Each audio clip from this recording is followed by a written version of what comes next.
Merci beaucoup. Donc, notre orateur suivant est bien connu, c'est le professeur Élie Kogan. Il est diplômé docteur en médecine de l'Université libre de Bruxelles en 1976 avec la plus grande distinction.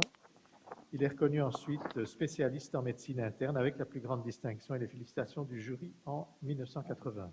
Sa thèse de doctorat porte sur les mécanismes cellulaires rénaux du diabète insipide induite par le lithium et lui confère le titre d'agrégé de l'enseignement supérieur en sciences médicales en 88. Depuis 25 ans, l'activité de recherche du professeur Kogan s'est plus particulièrement orientée vers les maladies à éosinophiles et plus particulièrement sur la forme lymphocytaire du syndrome hyperéosinophilique dont il a décrit le principe dans le New England Journal of Medicine en 1994 en collaboration avec le service d'immunologie dirigé à l'époque par le professeur Michel Goltman.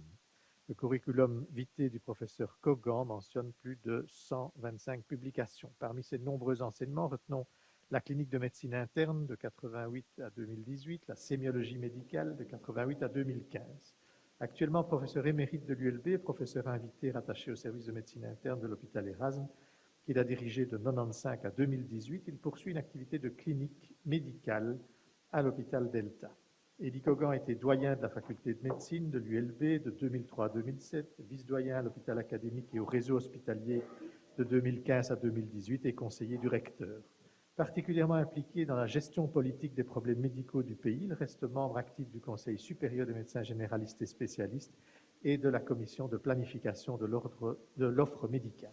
Depuis plusieurs années, il n'hésite pas par ailleurs à interpeller le monde politique par le biais de cartes blanches dans la presse sur différents sujets d'intérêt en santé, comme la pénurie médicale, le numerus clausus, l'examen d'entrée et plus récemment la gestion de la crise sanitaire. Alors il va nous parler d'un sujet qui lui est cher aussi et vis-à-vis duquel il a mené des combats courageux, notamment par rapport à la médecine anti-âge, qui n'était pas du tout aisée à attaquer et qu'il a réussi finalement sur le plan juridique d'une certaine manière à maîtriser.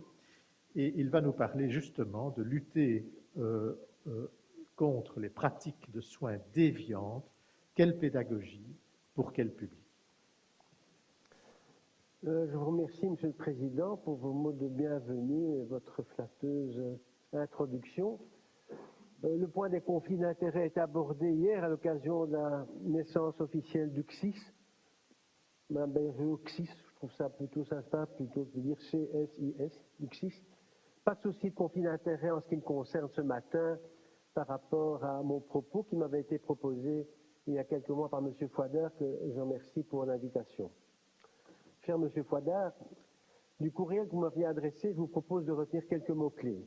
Lutte, charlatanisme des sociétés pseudo-scientifiques, médecine anti-âge, l'éducation, et je me permets déjà de profiter de la dernière phrase pour me sentir plus libre dans mon propos. Dans un premier temps, il me paraît utile de préciser le sujet. Le terme charlatan interpelle. Est-ce qu'il est approprié? En fait, le terme est issu de ce petit village d'Italie, le village de Cerreto di Spoleto, dont les habitants vendaient des drogues sur les marchés publics. Et il y a un croisement entre le nom de ce village avec le verbe cialare, bavarder. Cette exploitation de la crédulité publique est bien celle de l'imposture. De là découle le terme charlatanisme, clairement associé à des pratiques médicales frauduleuses. Un des points communs à toutes ces pratiques sont des diagnostics douteux, basés sur des tests non scientifiquement démontrés, ainsi que des traitements non testés à l'efficacité non avérée, voire clairement réfutée. Et à cela s'ajoute le risque de voir les patients renoncer au traitement officiel susceptible de les guérir. Comment circonscrire la notion de société pseudo-scientifique? Depuis de nombreuses années, ont émergé des centaines de pratiques de soins non conventionnels. L'appellation déviante les situe en dehors de la norme, définissant le contenu des matières enseignées dans le cursus de base des professionnels de santé. Ces pratiques, assorties d'une série de qualificatifs qui se veulent attractifs, médecine douce, médecine naturelle, médecine alternative. Le terme médecine parallèle semble signifier qu'il y aurait deux conceptions équivalentes de la médecine. impliquant deux systèmes de soins fonctionnant indépendamment l'un de l'autre, avec le même degré d'efficience et de scientificité. Les patients auraient donc le choix entre deux thérapeutiques qu'ils peuvent envisager comme alternatives ou complémentaires ou concurrentes l'un à l'autre. Je pense que ce terme de médecine parallèle est pour ces raisons très mal choisi. La Commission européenne retient le terme de médecine non conventionnelle. L'OMS de médecine alternative, complémentaire ou traditionnelle. L'appellation thérapie complémentaire de l'Académie nationale de médecine en France me paraît, en ce qui me concerne, moins adéquat. Nous n'avons pas le temps, et ce n'est pas l'objet de voir en détail chacune de ces pratiques, mais plutôt d'essayer de tracer les grandes lignes communes à ces différentes médecines, entre guillemets. Une façon de les classifier est de considérer 4 grands groupes de pratiques. Plus de 400 pratiques thérapeutiques alternatives, complémentaires ou traditionnelles sont recensées par l'OMS, et avec l'OMS, l'INSERM distingue 4 familles de pratiques. Les thérapies biologiques, utilisant des produits naturels issus de plantes, la phytothérapie, l'aromathérapie, les pratiques manuelles, l'ostéopathie, chiropraxie, réflexologie, les approches corps-esprit, méditation, sophrologie, et les systèmes reposant sur les fondements théoriques propres, et l'homéopathie en est un exemple. À noter que plusieurs pratiques ne sont pas recensées, comme la médecine anti-âge, dont la vraie traduction de anti-aging médecine est plutôt médecine anti-vieillissement, dont l'analyse mérite une analyse propre, car très exemplaire à différents égards, et je reviendrai là-dessus. Mais également d'autres pratiques, axées sur une seule maladie, les pseudo-spécialistes de la maladie de Lyme, de la fatigue chronique, de la maladie de l'herse dans l'os, et maintenant l'émergence des spécialistes du Covid long. Je vous propose ce schéma simple qui permettrait d'envisager les pratiques selon 3 dimensions, avant d'envisager quelques exemples et des propositions de remèdes et d'interventions à différents niveaux. Un axe relatif au risque réel que la pratique fait courir aux patients, soit directement, soit indirectement par abandon des traitements nécessaires. Un deuxième axe concerne les aspects de lucre associés à la plupart de ces pratiques. Enfin, les dérives sectaires constituent un élément de gravité complémentaire. En 2015, Jean-Louis Van Herweghem, qui était modérateur d'une séance des journées d'enseignement post-universitaire, avait eu la très bonne idée de me proposer de traiter le sujet médecine anti-âge, science ou marketing. La première question qui m'était posée était de savoir si cette pratique, comme d'autres d'ailleurs, s'apparente au marketing. Cette question mérite d'être rencontrée. Le besoin des clients, certainement. La santé, la recherche du bien-être et bien entendu en ce qui concerne la médecine anti-âge, retarder le plus possible le vieillissement et la mort, très certainement la santé correspond à cette partie de la définition. Les médecins n'agissent pas seuls. Les laboratoires de biologie clinique qui réalisent des tests non recommandés et souvent très chers, des entreprises spécialisées qui vendent du matériel ou des médicaments chers aussi et non officiels. Enfin, les aspects thérapeutiques sont clairement associés à rencontrer la satisfaction, entre guillemets, de la clientèle. Il s'agit bien de marketing. Les responsables de la médecine anti-âge n'ont pas été extrêmement ravis de mon intervention ni de la publication et ont imposé au rédacteur en chef de la revue de l'époque, Stéphane Nourian, un droit de réponse vantant les mérites de leur médecine car ils se sentaient injustement attaqués. Stéphane, après avoir résisté, mais sous la pression de leurs avocats, a bien dû accepter ce droit de réponse dans la revue médicale de Bruxelles. Mais donc, nous avons eu aussi, de cette façon, l'occasion de leur répondre et d'analyser leurs méthodes qui utilisent de manière fallacieuse la littérature médicale pour tenter de démontrer l'efficacité de leur approche. Apprendre aux étudiants en médecine et aux jeunes médecins en formation la bonne manière d'analyser les techniques utilisées par les défenseurs des médecines non conventionnelles nous paraît indispensable dans la lutte contre ces pratiques. Et j'avais pu ainsi relever les différentes techniques utilisées, en particulier dans le cas de figure de la médecine anti-âge. Mélanger dans une même phrase des vérités établies et des faits non démontrés. Utiliser des références de manière inappropriée. En particulier, prôner des tests thyroïdiens urinaires pour le diagnostic de dysthyroïdie. S'approprier des études portant sur des groupes de patients atteints de déficience hormonale afin de justifier des traitements chez des sujets sains. Ignorer les références récentes de la littérature et plutôt utiliser une littérature ancienne démodée. Enfin, trahir les conclusions des auteurs en affirmant ce que l'étude en question ne démontre pas. Et donc j'avais trouvé intéressant de faire l'exégèse de cette démonstration de qualité des défenseurs de la médecine anti-âge, et je pense que ce type d'approche peut être généralisé à d'autres pratiques. Il s'agit assez tôt, dans le cursus des études, et peut-être déjà dans les 2 dernières années des études secondaires, d'apprendre ce qui distingue la méthode scientifique des pseudosciences qui reposent plus sur une idéologie. Enseigner les fondements de la médecine scientifique, apprendre à analyser correctement la littérature médicale, donner un éclairage sur les pratiques médicales non conventionnelles. Jean-Louis Van Heuroghem a été l'initiateur d'un enseignement dont les objectifs étaient précisément de faire prendre conscience aux étudiants en médecine des différentes pratiques non conventionnelles et de les inciter à les analyser par une approche très pratique. Selon moi, ce type d'enseignement mériterait d'être organisé dans toutes les universités et hautes écoles concernées par les problèmes de santé. En mars 2018, un collectif de 124 médecins, nous sommes en France, publie une tribune contre l'utilisation des médecines alternatives, ceci déclenchant une vaste polémique. Polémique reprise dans les différents médias, à la fois publics, mais également, bien entendu, dans les médias orientés médecins. Mais à côté de ces médias grand public, la littérature médicale analyse également les phénomènes. Et je reprends ici à titre d'exemple une parution du JAMA de la même année. L'analyse porte tout d'abord sur les facteurs contribuant à la dissémination.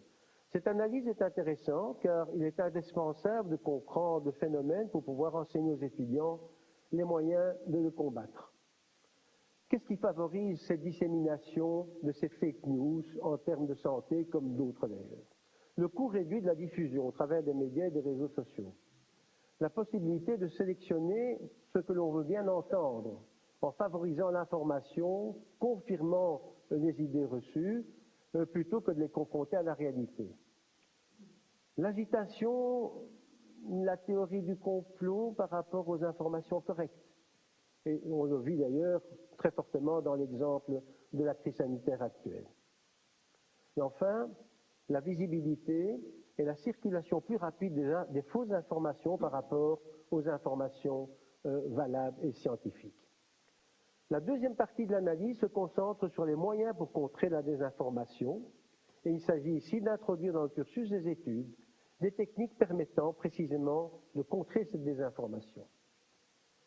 Notifier et faire connaître les provenances des informations et donc les revues médicales par rapport à d'autres sources non valables, avec un point d'attention que vous avez souligné hier d'ailleurs à l'occasion du débat, à savoir le risque actuel des revues prédatrices sans peer review qui polluent la littérature médicale et qui polluent d'ailleurs PubMed avec une intensité quand même qui est de plusieurs pourcents. Révéler l'identité et les motivations des groupes qui véhiculent ces fausses sciences. Et enfin, s'engager dans les campagnes structurées utilisant précisément les mêmes médias que les fake news.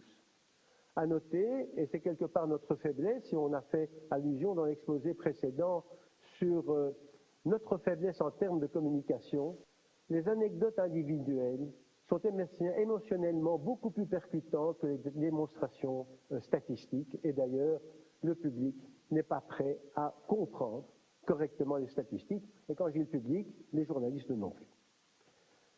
Les études concernant l'homéopathie sont sponsorisées pour la plupart par des firmes commercialisant des remèdes homéopathiques, en particulier le leader mondial Boiron.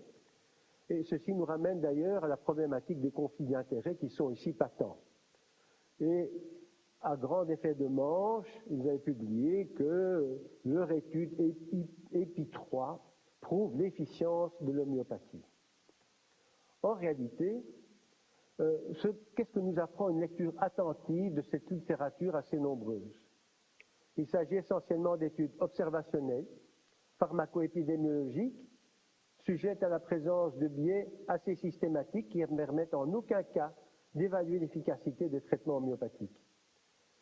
Les exigences méthodologiques requises ne sont pas remplies. Une absence d'utilisation des méthodes permettant de minimiser les biais systématiques tels que la randomisation et le double insu ne sont jamais présentes. Et d'ailleurs, les homéopathes disent qu'il n'est pas possible de prescrire la même chose à des patients, à une série de patients, puisque notre attitude est précisément d'être spécifique pour chacun d'entre eux. Et donc, ils se retrouvent d'emblée dans une situation totalement perpendiculaire à l'approche scientifique que nous revendiquons. Enfin, aucune des études EPI 3, et il y en a un paquet, ne remplit les conditions définies par la Cochrane pour minimiser les risques de biais.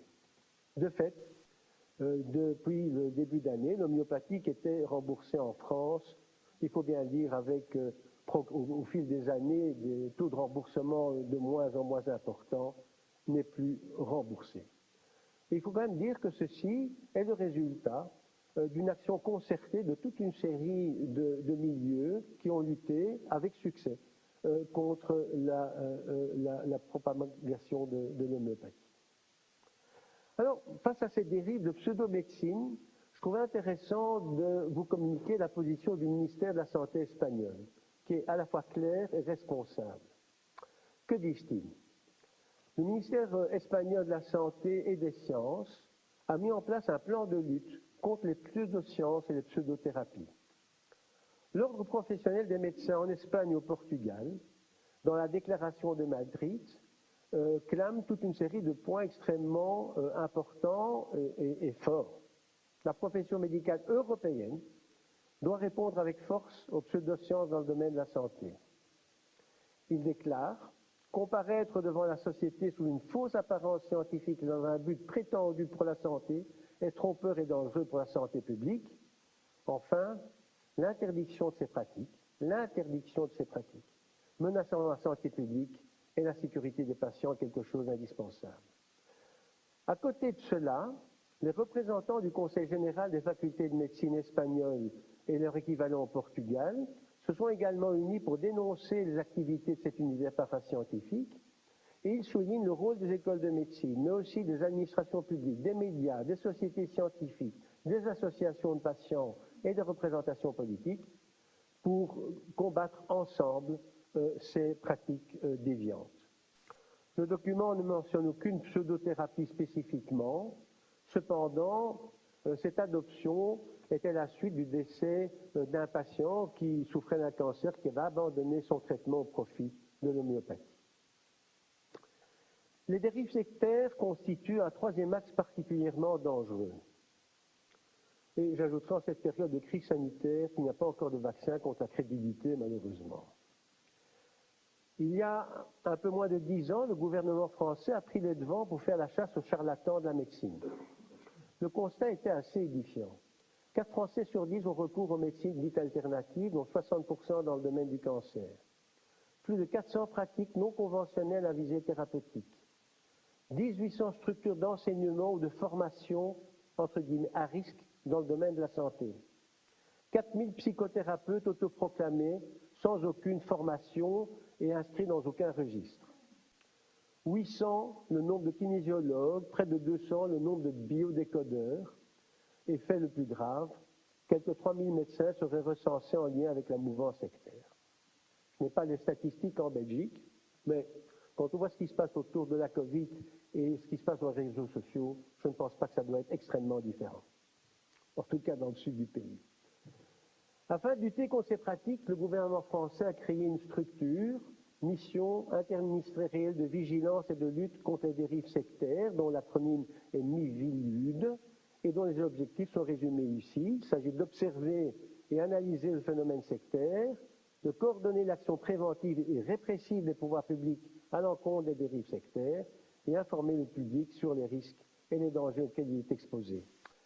Quelques éléments de discours véhiculés par les charlatans de la santé ou des pseudothérapeutes issus de signalements parvenus à cette structure Miviludes permettent d'alerter sur la dangerosité des méthodes pratiquées et sur l'existence d'un risque de dérive de nature sectaire.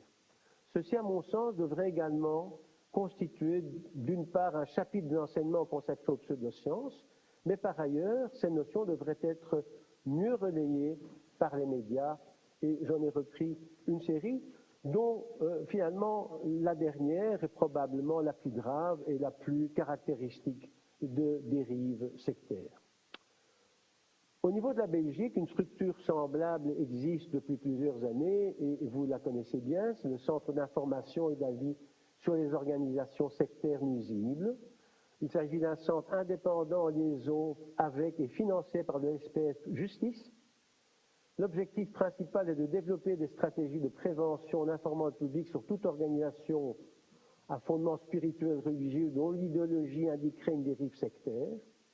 Et il y a une connexion avec les académies de médecine pour avis lors d'organisations sectaires en rapport avec la santé, et ceci pour renforcer leur avis et leur mission. S'il s'agit d'un exercice illégal de la médecine, un avis renforcé de l'académie permettra une meilleure prévention et une meilleure communication vers les parquets. S'il s'agit de médecins impliqués, la transmission vers l'ordre des médecins et les commissions provinciales seront également renforcées. Comment lutter contre ces pratiques déviantes? Une pédagogie ciblée est nécessaire et je vous propose à la discussion la grille de lecture suivante. Au niveau de l'enseignement secondaire, il me semble qu'une approche statistique de la causalité entre les événements, le théorème de Bayes, l'histoire des sciences, la définition des pseudosciences et la méthode scientifique sont toute une série de notions très certainement accessibles dans les 2 dernières années du secondaire. Au niveau des études de médecine, j'ai évoqué l'épistémologie des sciences du vivant qui devraient être généralisées, des cours sur l'evidence-based medicine, la lecture critique de la littérature et un point que je n'ai pas vu beaucoup discuter, que je propose, c'est l'apprentissage de l'éducation des patients vis-à-vis des pratiques non conventionnelles.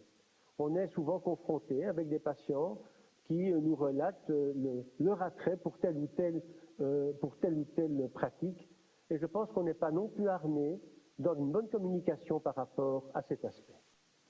Les journalistes, vaste programme. Je pense que les écoles de journalisme devraient également bénéficier d'une série d'approches. L'épistémologie des sciences du vivant, mais adaptée à ce public-là. La définition des pseudosciences. Insister sur leur responsabilité dans la promotion des pseudosciences. Et soit inciter à limiter la diffusion de ces pseudosciences, ou en tout cas, si on est amené à les diffuser, l'encadrer très solidement d'une contre-argumentation de scientifiques permettant d'en démonter les effets pervers. Enfin, le grand public, la définition des pseudosciences, la mise en garde vis-à-vis des fake news diffusées par les réseaux sociaux, ceci devrait faire l'objet d'une intervention spécifique parce que le problème est lourd et n'est certainement pas simple à envisager. Encore que, et on l'a vu de façon ponctuelle, vous avez vu qu'à un moment donné, un grand déviant qui était l'ancien président des États-Unis s'est vu couper Twitter. Donc c'était une méthode finalement assez claire, radicale, de couper l'intervention des réseaux sociaux dans un point spécifique. Je crains que la pédagogie ne suffise pas. Il me paraît indispensable de coordonner des actions à visée plus répressive, à l'instar des propositions reprises dans la déclaration de Madrid à laquelle j'ai fait allusion. Revoir le cadre légal des pratiques médicales. La loi Collal, qui date de 1999, reconnaît des pratiques non conventionnelles, en tout cas 4 d'entre elles, l'homéopathie, l'ostéopathie, l'acupuncture, la chiropraxie. Les arrêtés d'exécution ne sont jamais sortis, mais néanmoins, ça persiste dans notre législation et je trouve cela assez affligeant. Je pense qu'il faut une réactivité plus ferme des instances de contrôle. L'ordre des médecins, les commissions provinciales sont, à mon sens, beaucoup trop laxistes par rapport à ce qui se passe, sous le prétexte de la liberté thérapeutique qui devrait également être revue sous l'aune de l'evidence-based medicine. Je pense que sur ces différents éléments, les académies de médecine ont très certainement un rôle à jouer également. Je vous remercie.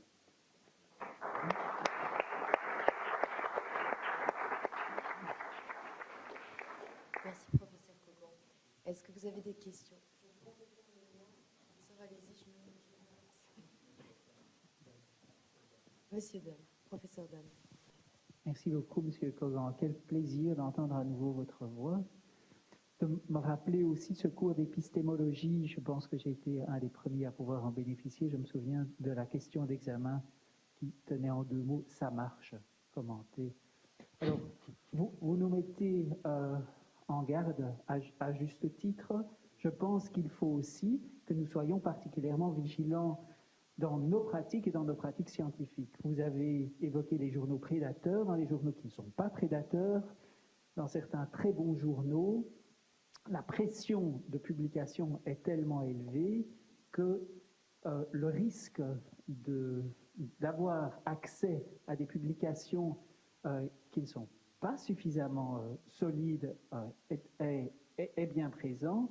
Donc dans le journal dont je m'occupe, on a publié ce mois-ci une étude de revue systématique d'intervention dans un domaine peut-être moins privilégié en études qui est l'infirmité motrice cérébrale, et 88% des revues systématiques envisagées n'atteignaient pas un degré permettant d'avoir confiance dans les résultats. Donc je pense que vous avez évoqué le groupe Cochrane, que nous devrions être des lecteurs plus avisés et aussi des auteurs plus avisés.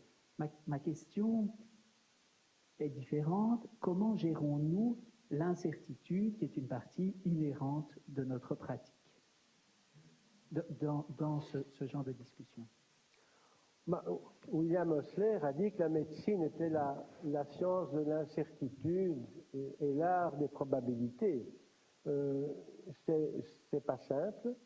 Et ce message-là est, à mon sens, à faire passer au niveau du public également et dans les différentes interventions.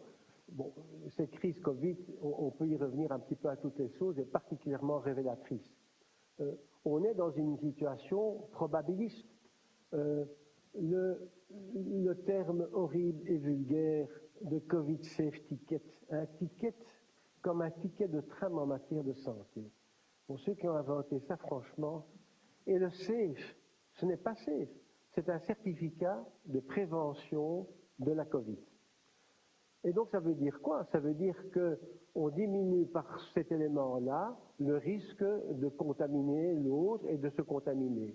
Mais donc nous sommes dans une gestion du risque et de probabilité dans cette situation sociétale, mais également dans notre pratique de tous les jours. Il est assez rare que nous soyons certains du diagnostic à 100% et du traitement qui sera le meilleur. Et donc cette approche de l'incertitude, je pense qu'on peut aussi la communiquer et on doit la communiquer aux jeunes. Le problème, c'est que dans une situation de formation, il est difficile de faire passer du doute. Et selon moi, dans les premières années de formation, on doit faire passer beaucoup de certitude, mais un petit soupçon de doute pour déjà évoquer dans l'esprit des étudiants que la vérité n'est pas une vérité absolue, qui est une vérité en cours de réalisation, et au fur et à mesure des études, augmenter la notion de doute et d'incertitude pour permettre aux étudiants et aux futurs médecins notamment de garder cet esprit à la fois d'interrogation sur soi-même et sur les diagnostics que l'on pose. Mais ce n'est pas simple. On connaît notre tentative d'être le plus exact possible, et si on veut être le plus exact possible, on distille du doute, et ce n'est pas bon, et c'est pour cela que, et on parle de nouveau de communication, c'est pour cela que cet apprentissage-là au niveau de la communication de nos enseignants est extrêmement important.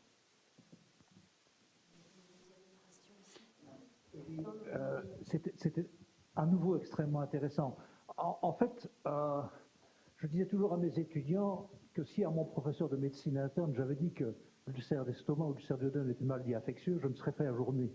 Et donc, c'était l'exemple que je prenais pour dire que la vérité n'est jamais que la vérité d'un moment. Il me paraît que dans l'enseignement aussi, ce qu'on néglige de faire quand on enseigne la clinique, c'est pas seulement de dire ce qu'on comprend dans une maladie ou chez un malade, mais il faut aussi deviner qu'est-ce qu'on ne comprend pas. Il faut faire sortir qu'est-ce qu'on ne comprend pas, c'est-à-dire quelle est la dimension empirique de notre démarche diagnostique ou thérapeutique. Et je crois qu'on veut faire passer trop de certitudes et d'évidences qui n'en sont pas. Et ça génère un doute dans l'esprit, ou au moins dans le subconscient des étudiants, à mon avis. Oui, donc j'évoquais l'enseignement de l'evidence-based medicine. Il ne faut pas que ceci soit paralysant. Si on reste uniquement branché sur cette façon d'appréhender les choses, mais ça nie quelque part le progrès, puisque on pense qu'il s'agit uniquement de certitude et qu'il n'y ait pas de doute. Et c'est vrai que dans notre pratique, on est quand même assez régulièrement dans une situation qui échappe à l'evidence-based medicine. Et c'est là aussi la définition de la liberté thérapeutique est assez délicate. C'est assez délicate, puisque bon, si je devais reprendre la pratique de mes consultations de la semaine passée, quel est le pourcentage de situations où finalement j'ai décidé d'appliquer un traitement qui était peut-être à la limite de l'empirisme. La dernière question pour le professeur Chen.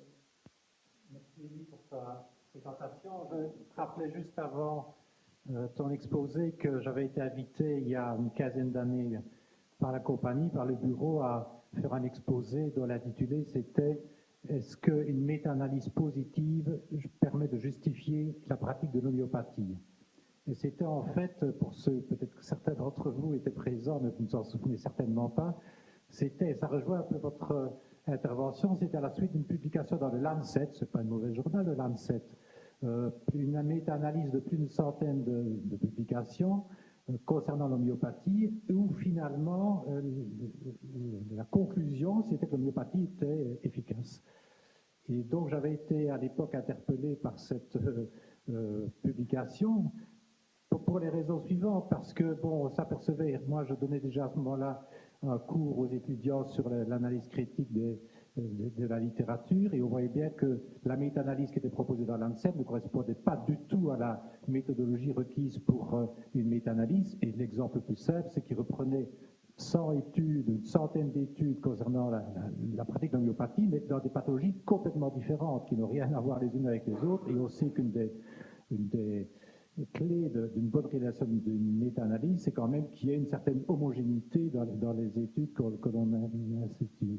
Donc je voulais dire par là que c'est un problème qui date déjà depuis longtemps et auquel personnellement je m'étais intéressé. Et nous avons ici deux pro-doyens à notre faculté, le professeur Boniver et Mounien qui étaient là, et ils m'avaient confié à l'époque un cours aux 2 derniers masters de médecine qui était analyse critique des maladies, des pratiques non conventionnelles. Analyse critique des pratiques non conventionnelles, c'était à la suite de la loi Collin avec les 4 acupuncture, chiropraxie, etc., ostéopathie.